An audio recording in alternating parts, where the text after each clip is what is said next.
Welcome to the Old Man of the Three Things with JJ Redick and the Dunker Spot, Nekias Duncan and Steve Jones. Fellas, let's get right into it. We've got three things to discuss today. Let's start with Luka Doncic, who had another spectacular game, just unstoppable yesterday against the Houston Rockets. I would like to examine with you guys his MVP case. And no, this is not just for Jason Gallagher and his fandom. This is for all of basketball. Where do you have Luka Doncic right now? We've got 13 days to go in the NBA season. Winding down here. I just want to have a conversation about where he's at right now in the MVP race. So I will get things started. Like, Luka's MVP case has been one of the more fun and confusing is probably too strong of a word, but one of the more confusing ones that I've had this year, just because of the things that I prioritize in MVP. Want the box score stuff, you want the on-off stuff, you want the advanced stuff, you want the efficiency. And Luka, like, in a vacuum, just checks all four of those boxes. But in comparison to like what Jokic has done, what Shea has done, even what Giannis has done, at least heading into March, you could argue Luka anywhere from third or fourth. And so I've been kind of back and forth with Luka all year long. I think following what he's done this past month, and now the Mavericks are only a couple of games out of a home court seed right now. So depending on how they close out the year, they could just be the 4 seed, which will shift some stuff. Like, I could get to Luka as high as, I mean, you could make the argument for 1. I think I would probably have him third right now, but very much closing in on second, which to that point, like, I think I have, like, last time we talked about MVP, I had Shea over Jokic. Like I said, I had about a couple of strands of hair. I think was the exact wording I used. I think I have Jokic ahead of Shea right now. And so, like, I think he's on Shea's heels for me with what he's been able to do. Okay. All right. Luka and Shea is going to be a fun topic of discussion down the stretch, I feel like, with Jokic looming. I think Luka's MVP case is firm. Dallas running in this winning streak has been great, but in the calendar year 2024, to consistently put up these amount of 30-point triple-doubles on a nightly basis, no matter what a defense is throwing at you, is beyond impressive. To lead the league in scoring and be second in assists, very hard to do. We haven't seen someone do that since, Tiny Archibald, when he did both. So I think for me, it's less, does Luka have an MVP case, and more, how strong is his MVP case? And where does the hair splitting come for people? Can he topple a Jokic who has winning behind him and everything he's done scoring and offense-wise? Is it just people don't want to, OKC fans don't want to hear about Luka, Dallas fans don't want to hear about Shea? That's kind of where my mind wraps around it, because the hair splitting is where it's going to get interesting. And you just end up with a split of Luka versus Shea that ends up tilting the table to a degree. Oh, that's interesting. That's interesting. You want to get granular with the actual voting here. I like that. No, I think that's fair. There's a group of voters that likely will have very strong feelings about Jokic as the MVP. There's a group of voters that may be split between Luka and Shea, and how those votes go. So I understand what you're saying here. I think what's interesting, there's probably 4 guys that have, we talked about the separation thing. I think it's the same 4 guys that we talked about last time. We'll throw Giannis in there as well. It's those 4 guys.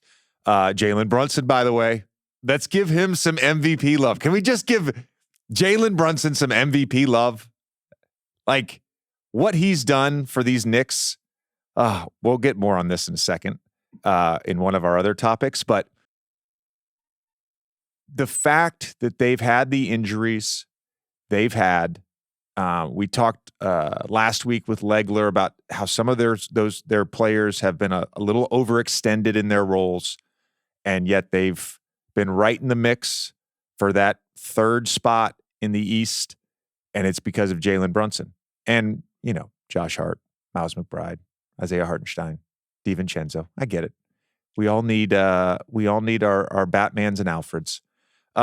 Here's what's interesting about this is the point I want to make about the Luka MVP case, because you hear it a lot. You hear, well, he's had to do more with less because of all the injuries and now there were trades a couple months ago. I think if you compare to Jokic, right, Denver's starting lineup, their 5-man starting lineup, is the most used lineup in the entire NBA. They have played 895 minutes together. Dallas's most used lineup this year just crossed the 100-minute threshold. For a good stretch of this season, all the way into last month, the Grizzlies, the Mavs, and the Heat did not have a 5-man lineup that had played over 100 minutes together. Dallas's 5-man lineup, they have one lineup that has played 122 minutes. It's the only lineup that has played over 100 minutes together. 12 games.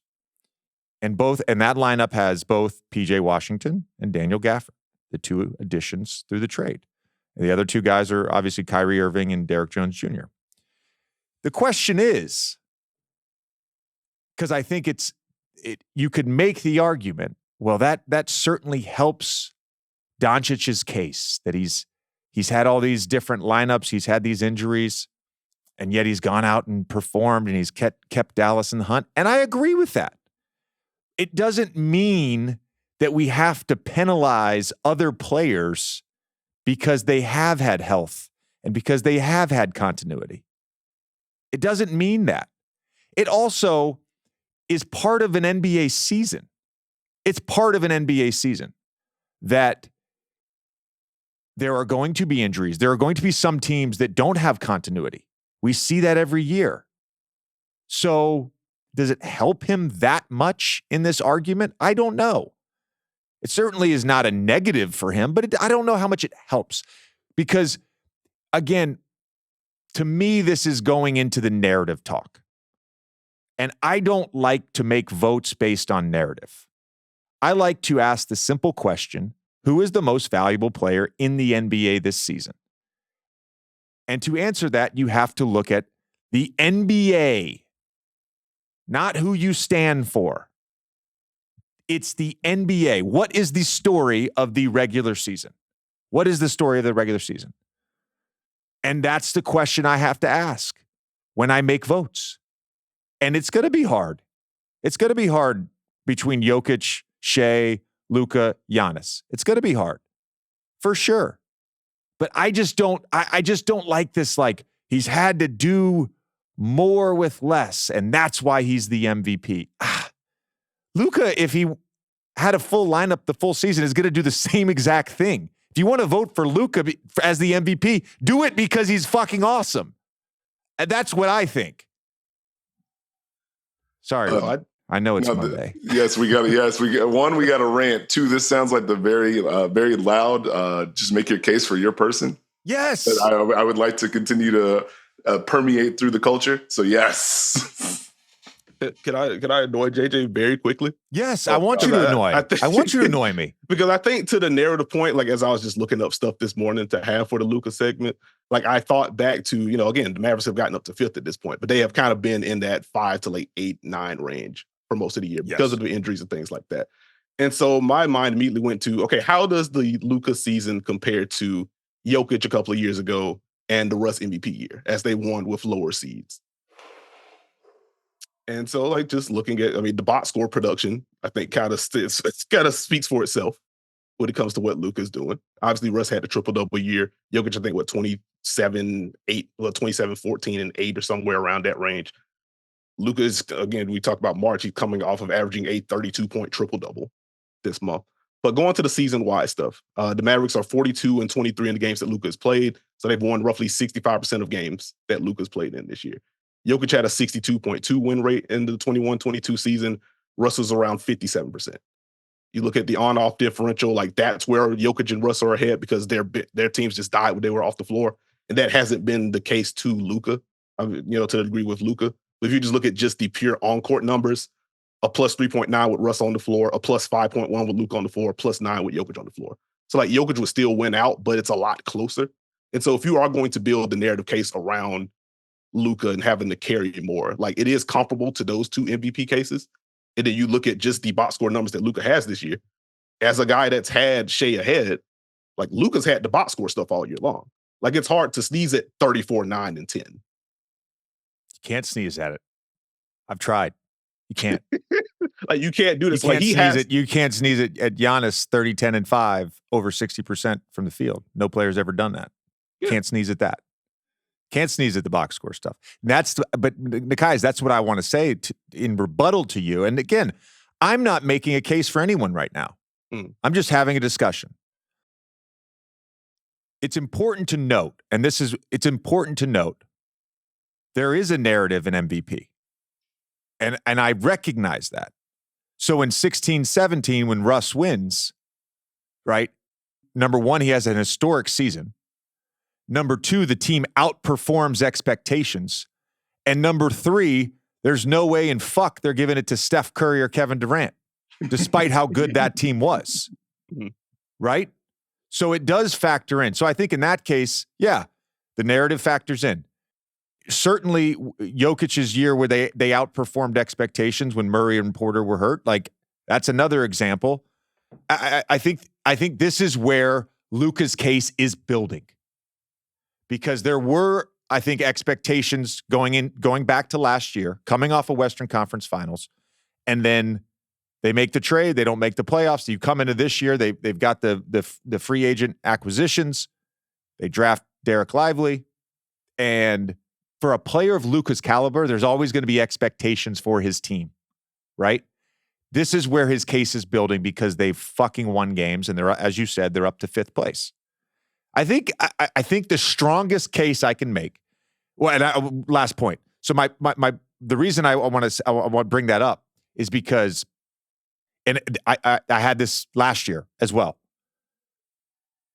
You can talk about all this narrative stuff, and you can stand for your player, but all these guys are having historic seasons. Like so if you want to talk box score stuff, well, what flavor do you want? Right? Do you want chocolate? Do you want vanilla? Do you want strawberry? Maybe you're a pistachio guy. I don't know. They're all historic box score numbers. That's the thing. And it was the same thing last year. Giannis had a 30, 10, and 5 season last year. Only shot over 55%, not 60% last year. Jokic had an historic season. Joel had an historic season, right? So which flavor do you want? So that the box score stuff to me is like, yeah, they're all fucking awesome at that. That can't be the reason. It just can't be. Expectations. Anything else to add to that, fellas? I just say very quickly, just want to run off some stuff. I was looking at a bunch of tracking stuff earlier this morning. Luka above 1 point per possession on drives, dribble handoffs, ISOs, pick and roll possessions, and post ups. And among like the qualifiers that get a decent volume size, the only players to do that at over a point per possession, it was Luka and LeBron in all of those groups. And it's just fun to see LeBron on the list this late into his career. But Luka's been incredible. Well, actually, LeBron's on this list too, the one I wanted to share. So you guys follow Andy Bailey. Great follow on NBA Twitter. Andy has a thing that he posts periodically, HNI. It's every NBA player with 500-plus minutes in 23-24 sorted by the average of their ranks in the 8 catch-alls. This is box plus minus, EPM, estimated plus minus, LeBron, all of this sort of catch-all singular advanced stats for each player. So as of 3:30, I found it on 3:30, which was 2 days ago, but whatever. This is not to make an argument. I'm just looking at this, and it's Nikola Jokic is number 1 in terms of the average. Luka's tied with Shea, number 2. Giannis is 4th. Jason Tatum, Kawhi Leonard, LeBron are 5th. Anthony Davis is 8th.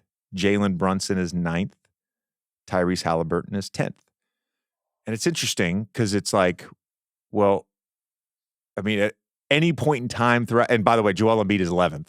But at any point in time throughout the season, when you want to say, hey, let's talk about this guy for MVP. Well, it's fucking every one of those guys, right? Maybe we didn't give the Lakers love. LeBron and Anthony Davis, I don't think fairly have not been in the MVP discussion this year. All those guys at different points in time, including today, for some of them, have been part of the MVP. So the haters of the advanced stats, again, it just backs up what we're watching. More times than not, it just reinforces the eye test. Don't hate the advanced stats. Second topic, here we go. This is going to be fun. I'm wondering if we get agreement and disagreement on this one. How would you guard the Denver Nuggets starting five? How would you guard the Denver Nuggets? Steve, I want to start with you. This prompted because just in watching Denver and how they've gone on this run post All-Star break and going on some of the mind the game topics, I was thinking about the discomfort that Denver puts on teams with their different actions and how you are put in tough positions no matter what you want to try. And it jogged my brain watching Denver play Cleveland. And there is just Jokic in a split action with Kentavious Caldwell-Pope. Jared Allen engages once KCP cuts off. Jokic catches on the short roll. Cleveland recovers. And it's like, hey, good job defensively. But the result is Nikola Jokic has the ball with 2 feet in the paint in the middle of the floor. Did you actually recover? And that got my brain to thinking, well, how do you choose and what would you choose to try and take away? To try and condense it, do you have the personnel to guard Jamal Murray, Aaron Gordon, and Nikola Jokic? Can you switch comfortably? Do you have the ability to guard after you switch? Can you time your doubles well? All of this while knowing that Nikola Jokic knows everything you're trying to do, and you have to try and sustain that over a 48-minute game or over a playoff series. And so I wanted to pick your guys' brain to see what would you try and choose? What would you live with? What would be the priority? Because in my mind, every time I thought of something, like, hey, let's go the Boston route. We have wings. We can put on Jokic. We can switch. They do such a good job of moving Aaron Gordon around. It makes it tough. So which one is more valuable? Having strength against Aaron Gordon, having size against Jamal Murray, having switchability against Jokic, or just committing to one scheme? I mean, go ahead. I just want to, it's a great way to frame the question. What are we willing to live with? That is a great way to frame the question. You didn't answer my question, but go ahead, guys. I feel like he didn't answer my question. He asked a question back. I mean, it was a beautiful monologue. I'm just saying you didn't answer the question. How would you guard the Denver Nuggets? Hold on, guys. Let me answer the question. For me, it's about you would have to double on the catch, and you'd have to live with rotations. I think that to me is what I settled in on. Okay. All right. Double Jokic on the catch, rotate behind it. You just have to live with that. Okay. I think for me, it is, I guess, borrowing from like what we saw from the Wolves, what we've seen from the Wolves, what we saw from the Sixers last year, what we've seen from the Lakers and Spurs. Like, I think it is very much cross-match switch, send help where you can, and try to funnel possessions. To bounce off of Steve's point, if you are going to double, I'm doubling to make sure these shots are funneled or these decisions are being funneled to MPJ or KCP, if I can help it. Obviously, the Nuggets do a great job of moving guys around. They cut all over the place, so you can't scheme that up 100% of the time. But, like, that would be my game plan going in. If I can put length on Jamal Murray, like just using Minnesota as a template. If I can get a Jaden McDaniels on Jamal Murray, if I can get Cat on Jokic, and I can let Rudy Gobert roam around with Aaron Gordon, so you can contest some of the lobs if Jokic tries to dump it down to him and stuff like that. That's going to be my best bet. And if we feel the need to send help from there, let's see, can KCP knock down shots? Great shooter, but can you knock down enough? Are you willing to take 8, 9, 10 threes? MPJ, we know you're willing to take these shots. If we're able to run you off the line, what are you doing as a driver? Are these just going to be pull-up mid-range jumpers? Are you going to get all the way to the rim? Are you going to make the next pass? Like, I'm trying to dare MPJ to beat us with good decision-making if I can help it. Yeah, and it's interesting because he's played unbelievable since the All-Star break. Mm-hmm. So when teams have done that, more often than not, he's burned them. He's been super efficient, shot the shit out of the ball, as well as he's played since coming back from his injury, this post All-Star break stretch.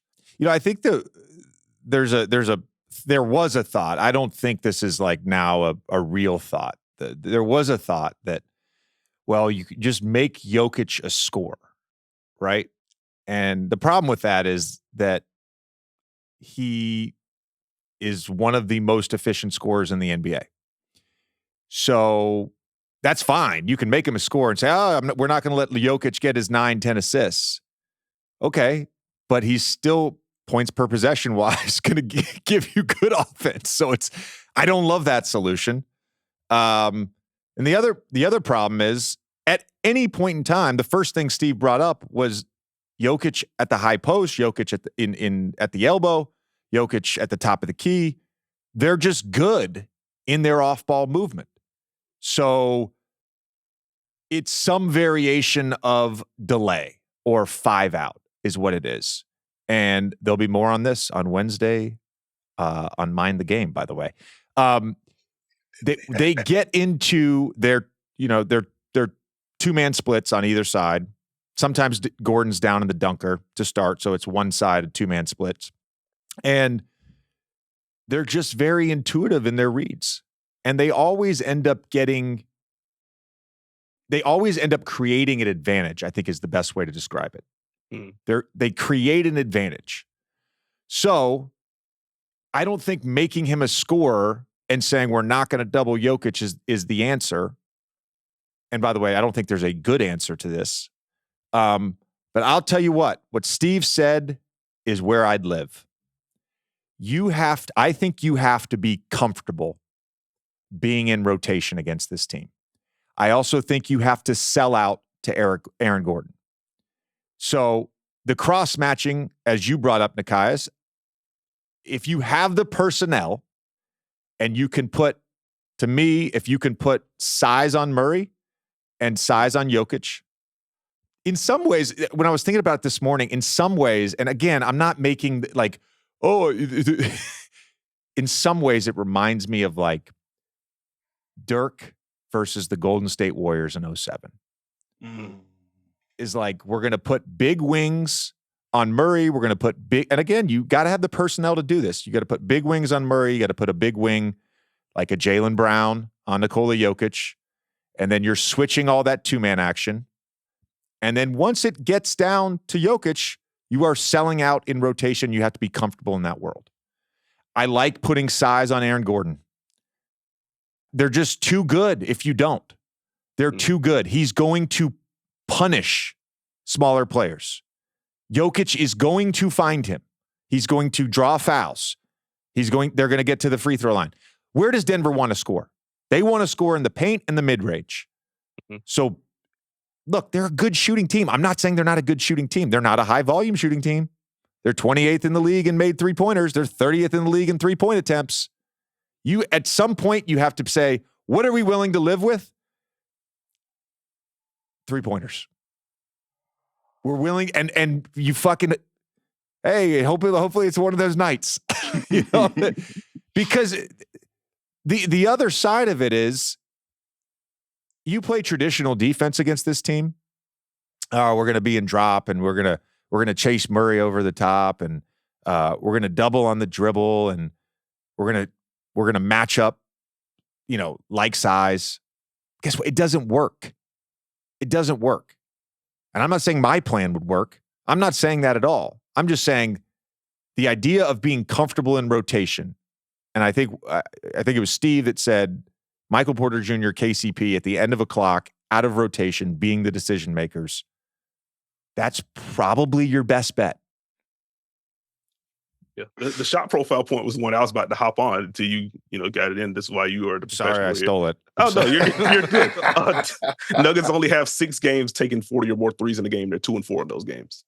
Like that's not the world that they want to live in. Which again, small samples, so you don't want to take too much from it. But in general, like they want to win in the paint. If they can't do that, then you have a better chance. The real answer to this question is pray. I agree with that. If you ask anybody, it's like, whoa. How do you stop this? And it's like, there's no good answer. Mm-hmm. It's the same thing with, we talked about it in episode 2 of Mind the Game. It's like Luka Doncic. How do you guard Luka Doncic? There's no good answer. I think Jason on the video post called it a riddle, right? The riddle that is guarding Luka Doncic. And that's the truth. That's what great players are. They're a riddle. And you have to be willing to live with something. Because if you just go, we're just going to play our base defense, it's not going to work. That's not going to work. All right, let's get to our last topic real quick. What team needs to get to X seed to avoid Y team? We could say A seed or B seed. I don't know. Okay, but you get the point of it. Mm-hmm. Which team, pick a team that you would like to see avoid or get to a certain seed in order to avoid a certain playoff matchup. Because we got 2 weeks left here, and it's winding down. The Cleveland Cavaliers need to get to the 3 seed to avoid the New York Knicks, in my opinion. It would be nice to get revenge on them and show the growth, but the Knicks have not cooperated with that matchup, no matter who's in the lineup, no matter what they've done. I think 3 games, Cleveland scored 91, 95, and 98. So I'm going to vote the Cleveland Cavaliers to do the work to get to 3 and avoid the New York Knicks. Okay. I like that. I think for me, I think I'll probably have the boring one of the panel, but for their sake, I want Sacramento to get to 6. Because if you don't have Kevin Huerter, you don't have Malik Monk, I would worry about the Phoenix matchup and just the offensive firepower that they have. I'm not the highest person on Phoenix right now, but in a 1 game off, and you have those 3 dudes, I wouldn't want to see that. So I would want Sacramento to avoid the play-in. Because I think with the injuries, I don't know if they make it out. Okay. By the way, who on their bingo card had 2 weeks left to go in the regular season and the Orlando Magic being 1 game back in the loss column of the 3 seed in the East? How about that? Shout out to Jamal Mosley. Probably Nekias, honestly. I feel like I was a year early on Orlando, but oh man, good stuff. All right, my one is also the Knicks. Involves the Knicks. The Knicks. They need to get to the 3 seed. More favorable matchup potentially, depending on how that 6 seed plays out in the first round. By the way, that New York Orlando potentially as a 4-5. Oh Really? My God. That's going to be ridiculous if that happens. That's going to be ridiculous. Grimy. That's going to be grimy. Real hoop. But them getting the 3 seed gives their guys more time to get healthy, obviously. If they can win that first round series, now there's a matchup with probably Milwaukee and potentially get to the conference finals against probably the Boston Celtics. And I've said this back in January. I'm like, there's so many scenarios that could play out here in the Eastern Conference, but there's a world where the Knicks get to the conference finals. The reason, and again, I'm throwing some narrative shit out here, guys. The reason I want to see this happen is because I think it's actually good. I think it's actually good for the game, and I think it's good for the league if the Knicks are in the conference finals, and not for fucking ratings and all that shit. This has just been a shitty franchise. And yeah, there's some bias here because I like Jalen Brunson as a human being, but what he's done for this franchise, if he was able to get them past the second round and into the conference finals, regardless of what happens at the conference finals, like he's a fucking hero. He's already a hero in New York City. He's a legend in the Knicks franchise if that happens. To take them where they've been the last 25 years, to take them to the conference finals, and I think I know that Milwaukee matchup is looming, so it's Milwaukee or Boston in the second round if the Knicks can get past the first round, right? Mm. I think I like the Milwaukee matchup better for them to get to the conference finals. I may eat my words on that, but that's where I'm at. In light of what the Bucks transition defense has been for most of the year, it's been better under Doc Rivers, but for most of the year, do the Bucks want to see the Pacers in the 3-6? Interesting. I know the Pacers want to see the Bucks in the 3-6. I know that. Malik Beasley sure wants to see the Pacers. So. All right. Always fun, fellas. I'm sure I didn't say anything controversial today. I'll see you guys soon. We'll see you.